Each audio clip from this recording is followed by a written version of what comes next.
Oke, sehari ini saya dikasih kesempatan untuk memberitakan firman atau sharing. I asked Pastor Albert di awal minggu gembala kita apa yang dia ingin saya sampaikan. Is there a theme atau something that he wants me to carry through? So after Pentecost katanya the next few months atau the next few weeks as a church kita akan masuk dalam satu seri dan kita akan belajar lebih dalam lagi tentang fruit of the spirits atau buah-buah roh. So each week we're going to discuss akan buah-buah roh yang disampaikan di firman Tuhan, and we're going to look at it very closely and we're going to learn about it. Dan dimulai dari start dari saya minggu ini dan minggu-minggu yang berikutnya akan datang. It's going to be an amazing series, an amazing season for our church, I think. Yuk sama-sama kita buka di Galatia 5 ayat 16 sampai 25. Ayat 16, maksudku ialah hiduplah oleh roh, maka kamu tidak akan menuruti keinginan daging, sebab keinginan daging berlawan dengan keinginan roh, dan keinginan roh berlawan dengan keinginan daging. Karena keduanya bertentangan sehingga kamu setiap kali tidak melupakan apa yang kamu kehendaki. Akan tetapi, jikalau kamu memberi dirimu dipimpin oleh roh, maka kamu tidak hidup di bawah hukum Taurat. Perbuatan daging telah nyata, yaitu percabulan, kecemaran, hawa nafsu, penyembahan berhala, sihir, perseteruan, perselisihan, iri hati, amarah, kepentingan diri sendiri, persidiraan, roh pemecah, kedengkian, kemabukan, pesta pora, dan sebagainya. Terhadap semua itu kuperingatkan kamu seperti yang telah kubuat dahulu, bahwa barang siapa melakukan hal-hal yang demikian, ia tidak akan mendapat bagian dalam kerajaan Allah. Ayat 22, tetapi buah roh Allah ialah kasih, sukacita, damai sejahtera, kesabaran, kemurahan, kebaikan, kesetiaan, kelemah lembutan, penguasaan diri. Tidak ada hukum yang menentang hal-hal itu. Barang siapa menjadi milik Kristus Yesus, ia telah menyalibkan daging dengan segala hawa nafsu dan keinginannya. Jikalau kita hidup oleh roh, baiklah hidup kita juga dipimpin oleh roh. Dan janganlah kita gila hormat, janganlah kita saling menantang dan saling mendengki. I believe that the fruit of the Spirit is just as important as the gift of the Spirit. Karunia-karunia roh seperti berbahasa roh, mendengar suara Tuhan, bernubuat, all that stuff, all the gifts of the Spirit, itu penting, tapi menurut saya lebih penting lagi yang mencerminkan Kristus dan Roh Kudus hidup dalam kita adalah buah-buah roh. Seperti dikatakan di firman Tuhan di 1 Korintus 13 ayat 1 sampai 2, sekalipun aku dapat berkata-kata dengan semua bahasa manusia dan bahasa malaikat, tapi jika aku tidak mempunyai kasih, aku sama dengan gong yang berkumandang dan canang yang gemerincing. Sekalipun aku mempunyai karunia untuk bernubuat dan aku mengetahui segala rahasia dan memiliki seluruh pengetahuan, dan sekalipun aku memiliki iman yang sempurna untuk memindahkan gunung, tetapi jika aku tidak mempunyai kasih, aku sama sekali tidak berguna.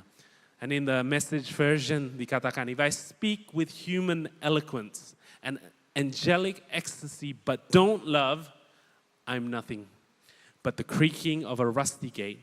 If I speak God's word with power, revealing all his mysteries and making and everything plain as day, and if I have faith that says to a mountain, jump, and it jumps, but I don't love, I'm nothing. Jadi kita harus mengerti bahwa di Alkitab dikatakan bahwa walaupun kita bisa pandai bernubuat, pandai berbahasa roh, kita bisa berkhotbah dengan penuh karisma, kita bisa mempunyai satu iman yang memindahkan gunung, membangkitkan orang mati. Tapi kalau dasarnya kita tidak mempunyai atau memiliki buah roh, yaitu kasih, sukacita, self-control, ketulusan, dan lain-lain, it means nothing. Tidak ada artinya. Bahkan dikatakan, if I don't love, I'm nothing. So that's why I think the fruit of the Spirit is just as important as the gifts of the Spirit, bahkan lebih penting lagi. You know, the world, dunia ini is desperately seeking, mereka mencari akan the fruit of the Spirit. Looking for love, tapi yang dunia tawarkan adalah lust. Mereka mencari joy, tapi yang ditawarkan oleh dunia adalah just happiness, kebahagiaan sesaat. Right, the world is looking for patience, tapi yang ditawarkan adalah everything, adalah me first. It's all about me first. Right? And the world is searching for peace. Tapi yang ditawarkan bukan peace, tapi medication, pills, gimana supaya saudara bisa tenang. The world is seeking for the fruit of the Spirit, but they're all looking in the wrong places. Kita harus tahu bahwa the fruit of the Spirit, whether it's love, joy, peace, patience, kindness, goodness, faithfulness, gentleness, self-control, semua itu hanya bisa didapatkan melalui Yesus Kristus. Amin. The true source of the fruit of the Spirit is us being rooted in Jesus Christ. Firman Tuhan mengajarkan bahwa fruit of the Spirit bukan sesuatu yang kita capai, namun sesuatu yang tumbuh dari dalam diri kita karena Kristus tinggal dalam saudara dan saya. Dan semakin kita tinggal dalamnya, semakin buah-buah roh ini akan dihasilkan dan menunjukkan ke orang-orang, ke dunia, ke sesama kita bahwa Christ and the Holy Spirit lives in us. Right? And today we're going to look at one of the fruit of the Spirit yang mungkin saudara rasa nggak terlalu penting. It's there as an extra. Sering kita abaikan, sering sekali kita ngomong tentang love, peace, patience, kelemah lembutan, faithfulness, gentleness, kindness. We always talk about that, and it's almost like this one fruit of the Spirit adalah sesuatu yang ekstra, satu buah yang agak eksotis gitu. It's almost like, kayak a dragon fruit, atau buah naga, atau kiwi, atau markisa, it's like an extra, It's not as important as the others, but I think this particular fruit, kenapa saya pilih ini pertama, adalah karena it's actually one of the strongest that we need. And that's the fruit of the Spirit called joy. Sama-sama katakan joy. I think joy is such an important fruit yang harus kita miliki, yang harus tumbuh dalam diri kita, especially in times of uncertainty, in times of craziness, di keadaan negara yang kita nggak ngerti mau kemana. I think untuk kita mempunyai joy dan menyadari bahwa that true joy sumbernya adalah Yesus Kristus, itu sangat amat penting. And I believe God wants to restore joy today in your household. Di rumah tangga saudara, Tuhan mau restore joy di tempat pekerjaan saudara. God wants to restore joy in your relationship. Mungkin relationship antara orang tua dan anak. Maybe relationship antara kakak dan adik. God wants to restore joy in your life today. The fruit of the Spirit, joy, itu dikatakan, it's one of the strongest. Di Nehemia 8 ayat 10 dikatakan, the joy of the Lord is your strength. When life brings pain, when life brings uncertainty, joy anchors our souls. Joy itulah yang menahan jiwa kita. Joy is yang memberikan kita kekuatan untuk menghadapi masalah yang silih berganti datang, ketidakpastian. Joy is what holds everything together. If we have joy, then we have love. If we have joy, then we have peace. Kalau kita punya sukacita, kita bisa mengasihi satu sama yang lain. It's so strong that the devil knows, dan mereka akan selalu mencoba untuk mengganggu saudara, dan hal yang paling pertama dia coba ambil adalah apa? Sukacita. The devil will always try to attack your joy. The devil will always try and steal your joy.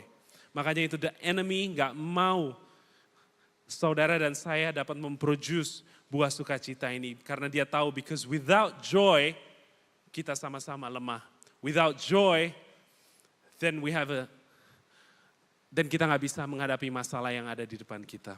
The joy can be described as an inner strength, inner lightness, inner gladness. And everyone knows kalau saudara punya sukacita, it's pasti kelihatan. Kalau ada sukacita, pasti sekeliling saudara dapat melihat itu semua. The world, joy and happiness, itu adalah dua hal yang berbeda. The world will always try to offer you joy, tapi sebenarnya it's just happiness, satu kebahagiaan yang sesaat saja. Happiness comes from our circumstance. Happiness, happy itu hanya datang dari keadaan sekeliling kita. Contohnya, money in the bank account, ada uang di rekening bank kita, happy. Cuaca baik, happy. Anak kita bisa lulus, naik kelas dengan nilai yang baik, happy. Timnas mainnya bagus, happy. Bisa pergi liburan, happy. Mobil baru, happy. You know, and I think our culture is obsessed with happiness. You know, and tidak ada salahnya dengan happiness, tetapi saya memilih untuk mengikatkan hati saya atau jiwa saya untuk tidak terikat dengan happiness. Karena happiness itu outside in, keadaan yang sekeliling kita yang menentukan jiwa kita. But joy is inside out. Sukacita adalah dari dalam and it's outward. Inward from ourselves, dari lubuk hati kita, and it's outward. You see, karena joy, sebab sukacita kita datangnya dari Tuhan Yesus. So, ada uang atau enggak ada uang, God is good. Hari ini cuacanya baik atau enggak baik, Tuhan Yesus tetap setia. Timnas mainnya bagus atau enggak bagus, Yesus selalu ada di pihak aku. Anakku lulus atau nilainya kurang bagus, God is still faithful. Dapat promosi tahun ini atau enggak, God will still provide all my needs. And I think having joy in our lives, itu amat sangat penting. Mazmur 6, Yohanes 15 ayat 10 sampai 11 dikatakan, jikalau kamu menuruti perintahku, kamu akan tinggal di dalam kasihku. Seperti aku menuruti perintah Bapakku dan tinggal di dalam kasihnya. Semuanya itu kukatakan kepadamu supaya sukacitaku ada di dalam kamu dan sukacitaku menjadi penuh. Elizabeth K. Warren, istri dari penulis buku Rick Warren, dia menulis quote ini, joy is a settled assurance that God is in control. Joy is a quiet confidence that God will use everything for my good. Tuhan bisa pakai keadaanku seburuk apapun atau sebaik apapun, semua untuk mendatangkan kebaikan. Joy is a determined choice to praise God in all things. Joy is choosing to live in the reality that even though everything is not okay, keadaannya nggak okay, but I will be okay. Elizabeth K. Warren menulis ini saat anaknya habis bunuh diri. She wrote this when everything is not okay. Dia katakan, I will be okay. Because joy is a settled assurance that God is in control. Bagaimana keadaanmu saudara pada pagi hari ini, apapun keadaannya. Know that if we have joy, kalau kita punya sukacita, we're saying that God, you're in control of my situation. Apapun keadaan kita, you're in control. Baik atau enggak baik, engkau tetap baik dan dapat menjadikan yang terbaik bagi aku. That's joy. The world will tell us that happiness and joy is the same thing, but it's not. Sama-sama kita baca Lukas 15 ayat 11 sampai 20. This is a story about the prodigal son. Yesus berkata lagi, ada seorang mempunyai 2 anak laki-laki, kata yang bungsu kepada ayahnya, Bapa berikanlah kepadaku bagian harta milik kita yang menjadi hakku. Lalu ayahnya membagi-bagikan harta kekayaan itu di antara mereka. Beberapa hari kemudian anak bungsu itu menjual seluruh bagiannya lalu pergi ke negeri yang jauh.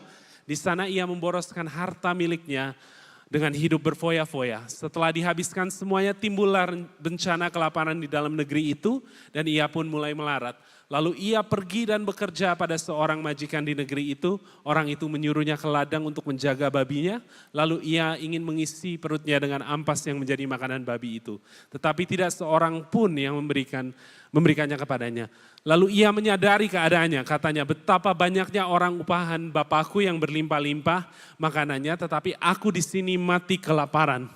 Aku akan bangkit dan pergi kepada Bapakku dan berkata kepadanya, Bapa, aku telah berdosa terhadap sorga dan terhadap Bapa. Aku tidak layak lagi disebutkan anak Bapa, jadikanlah aku sebagai salah seorang upahan Bapa. Maka bangkitlah ia dan pergi kepada bapaknya. Ketika ia masih jauh, ayahnya telah melihatnya, lalu tergeraklah hatinya oleh belas kasihan. Ayahnya itu berlari mendapatkan dia, lalu merangkul dan mencium dia. You know, a lot of us are like this young boy. Seperti anak ini yang merasa bahwa di luar sana ada yang lebih baik. That what we have is not enough. Bahwa yang kita punya ini nggak cukup membawa happiness, nggak cukup membawa joy. That Jesus is not enough. That we need to go outside, kita harus pergi ke negeri yang jauh di sana karena kita mencari yang just that happiness yang sesaat itu. Maybe kita merasa di luar sana di night club, at bars dengan kita berminum mabuk-mabuk sampai pagi, that's better, that brings joy. Tapi itu hanyalah kebahagiaan sesaat saja. And number one, I want to tell you that joy isn't out there, it's right here. Joy itu tidak ada di luar sana. Joy tidak ada di night club. It's not in your expensive holiday. Bukan di mobil mewah saudara. Bukan di promosi saudara. It's not even in the things that we can buy. But joy, it's right here in the presence of God. Joy is right here di dalam hadirat Tuhan. Dekat dengan Tuhan. Abide in Him, He says. That's where joy is. You see, the younger son had this faulty concept, the idea of buy certain things and I will be fulfilled. Tapi, you know, anything that we buy, any joy or happiness that we buy, itu hanya temporary. Seperti anak kecil, kalau kita kasih mainan atau kado, ya kan misalnya anak cowok, anak kecil kita belikan mobil-mobilan, dia akan happy. Begitu juga dengan anak cewek, kalau kita belikan boneka, rumah boneka, dia akan happy. Tapi hanya untuk sesaat saja. It's all joy, any joy that we buy, any happiness that we buy is only temporary. If we live like the prodigal son, bila kita berpikir bahwa joy itu harus selalu dicari, maka kita akan kehilangan pandangan bahwa sebenarnya the true joy itu dekat dengan Yesus. The true joy is abiding in His presence. Lukas 15 ayat 17, lalu ia menyadari keadaannya katanya, dan dia baru pulang. I pray today that we would come to our senses.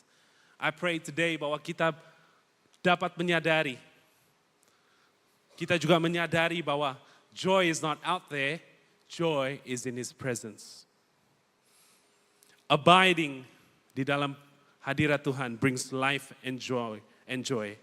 Seperti di kitab Yohanes 15 ayat 4 sampai 5 dikatakan, remain in me as I also remain in you. Apart from me, you can't do anything. Abide in me. Diam dalam hadirat Tuhan dan Tuhan juga ada di dalam saudara. Apart from me, tanpa Tuhan, kita nggak bisa lakuin apa-apa. And true joy, we need to understand true joy has always been in the house. Just like this prodigal son, dia nggak tahu bahwa true joy has always been in the house. He's had everything. Semuanya dia dapatkan di situ. But he had to go and look somewhere else. True joy has always been in the house. In the presence of God, there is fullness of joy. Amen. Kok tegang ya? Mazmur 16 ayat 11 katakan, engkau memberitahukan kepadaku jalan kehidupan, di hadapanmu ada sukacita berlimpah-limpah, di tangan kananmu ada hikmat senantiasa. Number 2, joy comes from your perspective. When you have the right perspective, saat saudara mempunyai sudut pandang yang benar akan keadaan saudara atau menghadapi masalah yang sulit, saat saudara mempunyai satu perspektif yang benar, joy will only flourish or joy will fade. Apabila saudara mempunyai satu pandangan yang benar, joy will flourish. Tapi kalau saudara sedang menghadapi masalah atau keadaan dan saudara memilih untuk negatif terhadap apa yang saudara sedang hadapi, then joy will fade. Lama-lama sukacita itu akan hilang. Yakobus 1 ayat 2 sampai 3, saudara-saudaraku, anggaplah sebagai suatu kebahagiaan apabila kamu jatuh ke dalam berbagai-bagai pencobaan, sebab kamu tahu bahwa ujian terhadap imanmu itu menghasilkan ketekunan. You know, the elder brother dari kisah prodigal son ini, dari waktu adiknya pulang, you know, he was so angry and so bitter. You know, dia begitu kecewa dengan ayahnya, bahkan dia bilang, tetapi kepadaku belum pernah Bapa memberikan seekor anak kambing untuk bersuka cita dengan sahabat-sahabatku. You know, when he hears about the celebration, he became angry. You know, and si brothernya ini, dia memilih untuk melihat bahwa, oh bapaknya gak pernah kasih anak kambing untuk dia pesta-pesta. Padahal, the brother has always had everything.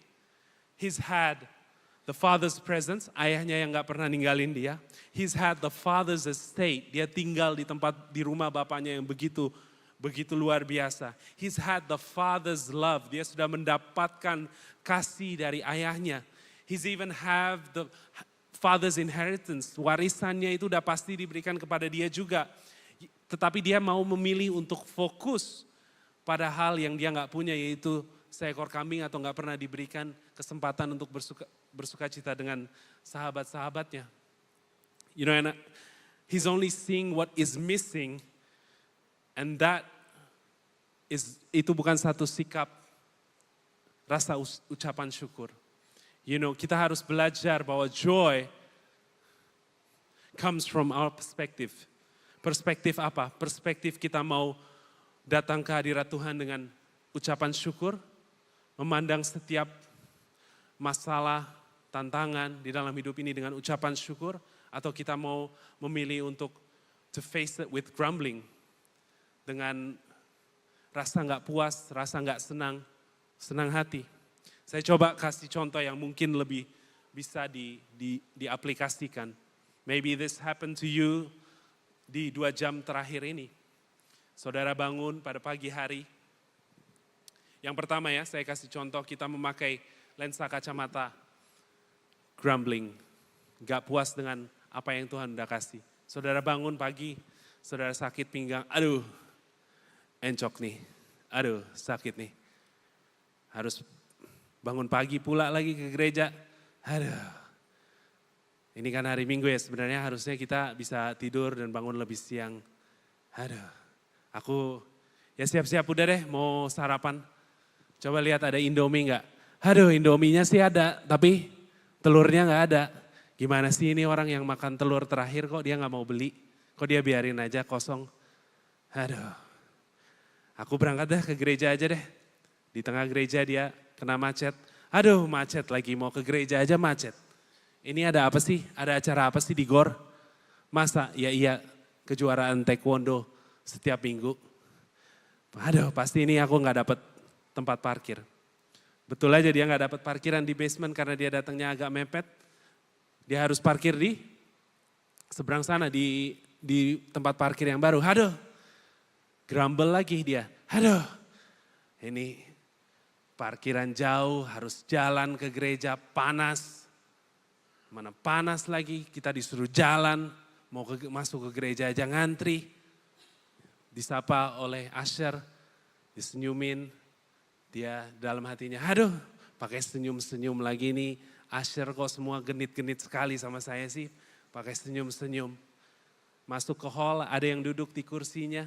Dia bilang, aduh saya udah dari tahun 72 ke gereja ini, saya duduk di kursi yang sama. Siapa orang itu yang duduk? Dia nggak tahu siapa saya. Aduh, ini lagi sekarang WL-nya nyanyinya pakai bahasa-bahasa Inggris. Aduh, gereja cuma di gang kecil aja, ngapain sih pakai bahasa-bahasa Inggris? Aduh, ini lagi yang khotbah hari ini Karayan lagi. Udah bahasa Indonesianya belepotan, mau sok-sok khotbah lagi. Aduh, that's the lens of grumbling. Itu adalah saudara hidup dengan kacamata tidak penuh dengan ucapan syukur. But you can choose to put on the lens of gratitude. Same case. Saudara bangun pagi, aduh kayaknya encok nih, sakit pinggang nih. Tapi puji Tuhan, Tuhan masih kasih aku kesempatan untuk bangun, masih bisa bernafas. And it's just a bad back. I can still go to church, gak ada masalahnya. Aku mau siapin dulu deh Indomie. Waduh, telurnya habis lagi. Ya udah nggak apa-apa, makan Indominya aja. Aku ganti telurnya pakai bakso. Jalan ke gereja, waduh macet nih. On the way ke gereja ini ada acara pasti nih di GOR. Tapi untungnya udah diinfoin sama tim admin WA gereja bahwa lalu lintasnya akan sedikit padat. But it's okay, I'll make it on time. Dan saya pasti dapat parkiran. Lalu dia sampai, parkiran gak dapat, oh ya gak apa-apa lah. Gak dapat parkiran, aku cobain parkiran gereja yang baru. Sekalian hari ini juga cerah kan, gak ada salahnya kita jalan kaki sedikit untuk olahraga. Sampai di gereja ketemu usher, wow luar biasa sekali ushernya, cantik-cantik, ganteng-ganteng, rapi-rapi, menyapa kita. Dia bahkan tahu nama kita loh siapa. Wow luar biasa. Masuk, duduk, dia lihat ada orang yang duduk di kursinya, dia bilang, it's okay, puji Tuhan berarti ada satu jiwa yang baru yang Tuhan taruh di gereja ini. WL-nya nyanyi, dia bilang, oh ya udah gak apa-apa lagu Inggris walaupun saya gak ngerti lagu Inggris. I'm still gonna lift up my hands, saya akan tetap menyembah Tuhan. For it's all about Him, really. It's about Him, Dia yang dapat all the glory. Saya akan tetap ikut menyembah Tuhan. He deserves all the glory, all the honor. Wah yang hari ini khotbah Kak Ryan, walaupun masih muda, pasti Tuhan kasih pesan buat saya di hari ini. Walaupun dia masih muda tapi dia ganteng juga, lumayan lah. Boleh juga, boljuk. And that's the lens of gratitude. Ada rasa ucapan syukur di hati saudara, ada sukacita. My question to you today, pertanyaan saya bagi saudara hari ini adalah, which lens do you want to put on? Kacamata mana yang saudara mau pakai saat saudara menghadapi situasi kehidupan saudara? Which lens do you want to put on? Do you want to put on the lens of gratitude? Or do you want to put on the lens of grumble? Lukas 15 ayat 1, bapaknya berkata kepada anaknya, Son, you are always with me, and all that is mine is yours. Bapaknya essentially is saying, you have forgotten how blessed you are. Kamu udah lupa betapa diberkatinya kamu. A grateful heart, hati yang bersukacita, yang bergembira, yang penuh dengan ucapan syukur, sees abundance, melihat kelimpahan. Tapi hati yang tidak mengucap syukur akan selalu melihat kelangkaan. It's true. Last one, joy comes as you trust Him. Roma 15 ayat 13 berkata, semoga Allah sumber pengharapan memenuhi kamu dengan segala sukacita dan damai sejahtera dalam iman kamu. Supaya oleh kekuatan Roh Kudus kamu berlimpah-limpah dalam pengharapan. Every time kita memilih untuk percaya kepada Yesus, semakin sukacita kita bertambah. Every time we choose untuk berdiri teguh bersama Tuhan, semakin sukacita kita bertambah. Every time ada masalah and we choose to fight with God in prayer and we choose to trust Him, sukacita Tuhan tambahkan. Apapun keadaannya, if we stand firm, if we stay close to the source, kita tetap dekat dalam hadirat Tuhan, kita memilih untuk percaya kepada Tuhan that you have everything in control, that God has everything in control. Your joy will be added. Your joy will always be added till it overflows. Ada satu hubungan yang luar biasa antara kisah the lost sheep, domba yang terhilang di Lukas 15 juga dengan the prodigal son. There's this powerful connection that the story, both of them became lost kan. Dombanya hilang, it wandered away. And then the prodigal son, dia memilih untuk pergi ke negeri yang jauh, mengambil semua warisan ayahnya because he felt that di sana ada jawaban, ada yang lebih baik, ada yang bisa mengisi kekosongan dia, ada yang bisa memberikan dia jawaban. But it teaches us dari dua kisah ini is that the sheep teaches us, domba yang hilang mengajarkan untuk selalu percaya kepada gembalanya. Trust the shepherd as he's leading you. Don't stray away. Jangan cari yang lain, jangan belok ke kanan, jangan belok ke kiri. Trust the shepherd, percaya pada gembala kita. Percaya pada gembala Tuhan Yesus Kristus. And in the prodigal son, it teaches us to trust the Father. That the Father has always been there. The Father has always prepared everything. You are living in abundance. Gitu. Jangan seperti the elder brother, kakaknya yang memilih untuk, mempermasalahkan seekor kambing gitu. Padahal he's been living in abundance, living in blessing, living in the Father's estate. The sheep became lost when it was separated from the shepherd. The son became empty when he trusted the far country more than the Father. May the God of hope fill you with all joy and peace as you trust Him. Because joy is not found in the far country, di negeri sana. Joy is found in the one who has been trustworthy all alone. And His name is Jesus. Ingat urutannya hari ini. Remain, gratitude, trust, and joy. Remain means joy isn't out there somewhere. It's right here in the presence of God. And the presence of God is where I want to be. Right, I want to abide by Him. Saya nggak akan pernah tinggalkan Dia, jauh dari Dia, sebab saya tahu sukacita yang benar, true joy, comes from the source, and His name is Jesus Christ. I'm going to have a lens of gratitude. Saya akan memakai kacamata yang penuh dengan ucapan syukur.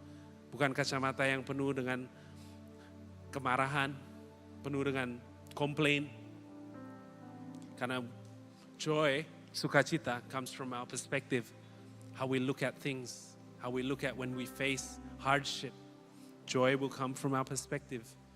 Trust, joy comes as you trust Him. Semakin saudara percaya akan Tuhan, percaya bahwa He has everything in control, there's more joy that's going to be poured out upon your life. Psalm 51 ayat 12, restore to me the joy of your salvation and uphold me with a willing spirit. Di tahun 2023, gereja mengadakan sebuah retreat, and at that time, salah satu pembicaranya adalah sahabat saya dari Australia. We served in the same church. His name is Pastor Matthew Hennigan. And now he's an amazing, incredible preacher. Tuhan sedang pakai dia all around Australia. Tapi di tahun 2023 dia datang ke tempat ini. And he ministered to the youth kids and the youth team. And kami kebetulan waktu itu saya sebagai interpreternya. So kita ikut acara retreat tersebut. We went, and on the last night, di malam yang terakhir, he started prophesying for everyone that was there. Dia mulai bernubuat bagi orang-orang yang hadir, buat anak-anak yang ada di situ, to all the leaders that was there, kepada para kakak-kakak youth, kepada Kak Michael sebagai youth pastor. And then as he was prophesying, dia tiba-tiba tanya ke saya, hey bro, Tuhan taruh satu ayat atau satu pesan for Feren buat istri kamu. Is it okay if I share it gitu? Saya bilang, oh, of course, yeah. Terus dia bilang, is it okay? Maksudnya dia, kalau aku share-nya di depan public, is that okay? Yeah, it's okay. Saya bilang. Lalu dia began prophesying and he said, Isaiah 54 verse 1, he said, sing, O barren woman, you who never bore a child, burst into songs, shout for joy, you who were never in labor. Kalau bahasa Indonesianya, bersorak-sorailah hai si mandul yang tidak pernah melahirkan, bergembiralah dengan sorak-sorai dan memekiklah hai engkau yang tidak pernah menderita sakit bersalin. And when we finished that, me and my wife, we were like, ooh, I don't know if that's a good prophecy or if that's apa artinya itu gitu loh. Hai kamu seorang yang mandul, bersorak-sorailah, what does that mean? So the next day kita balik ke Jakarta, saya bersama Pastor Matt and my wife, we were in the one car. Dan saya tanya ke dia, hey bro, maksudnya kalau tahu pesan Tuhan seperti itu mungkin saya nggak minta kamu share juga gitu. But like what does it mean gitu? Apakah it means that I'm not gonna have children with my wife? Because we were trying at that time. Kita sedang mencoba di tahun 2023. But he said, I don't know why God put that in my heart gitu loh. Tuhan taruh itu di hati saya. But the word barren artinya dalam bahasa Inggris sebenarnya it means dry. Sesuatu yang kering. gersang, tandus. Kalau di Indonesianya kan mandul, tapi kalau di bahasa Inggrisnya means sing, oh barren, dry, gersang, tandus. Maybe today there's something barren in your life. Ada sesuatu yang kering, ada sesuatu yang tandus. And God wants you, that whatever this is, whatever dryness you're facing, mungkin itu kekeringan dalam relationship, di hubungan keluarga, pasangan suami istri. Mungkin it's in your finance, mungkin dalam pekerjaan saudara, mungkin saudara telah mencoba begitu banyak usaha tapi gagal terus.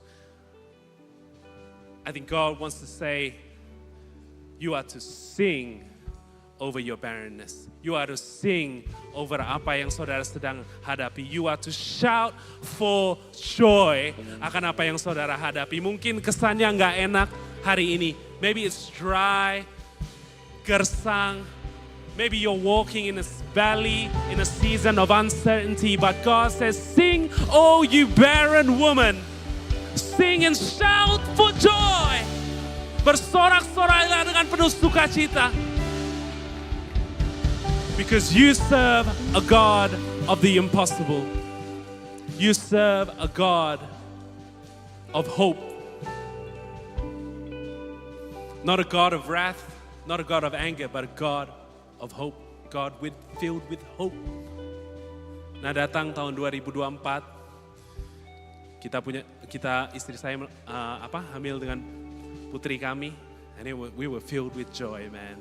And I messaged Pastor Matt. I said, hey, istri aku udah lahir. So that prophecy, I think it's wrong, bro. Until waktu anak saya harusnya lahir, tapi detak jantungnya stop. And she passed away on the very same day that she was supposed to be born. And then this verse, istri saya langsung bilang, tuh kan, artinya aku mandul, artinya aku gak bisa punya anak. That's what it's supposed to mean kok. We were wondering, that's what it's supposed to mean. I said, no. It's not like that. Our world was turned upside down. Istri saya nangis setiap malam, sampai satu malam dia berkata bahwa Tuhan ambil saya aja. Like take my life right now. Dan waktu malam itu dia nangis histeris. Saya terbangun, saya bilang, no. Why? Kenapa kamu ngomong kayak gitu? Look around you. There's so many people that love you. There's so many people that's around you. Why are you looking at this? Just this one season. We'll get through it together. And then baru kita mengerti that we are to sing. Walaupun anak kami Tuhan belum karuniakan kami anak. That we are to sing, that we are to shout for joy. Kita bersorak-sorai. We fill our home with joy, dengan sukacita. Never disconnect ourselves from the source. Because God says, sing, O barren woman. You have never bore a child. Burst into a song. Nyanyi terus, menyembah Dia terus. Shout for joy. Apapun keadaan saudara pagi hari ini, shout for joy. Dalam hadirat Tuhan, kalau saudara mau terus untuk abide in Him and in His presence, then there will always be fullness of joy. There will always be fullness of joy.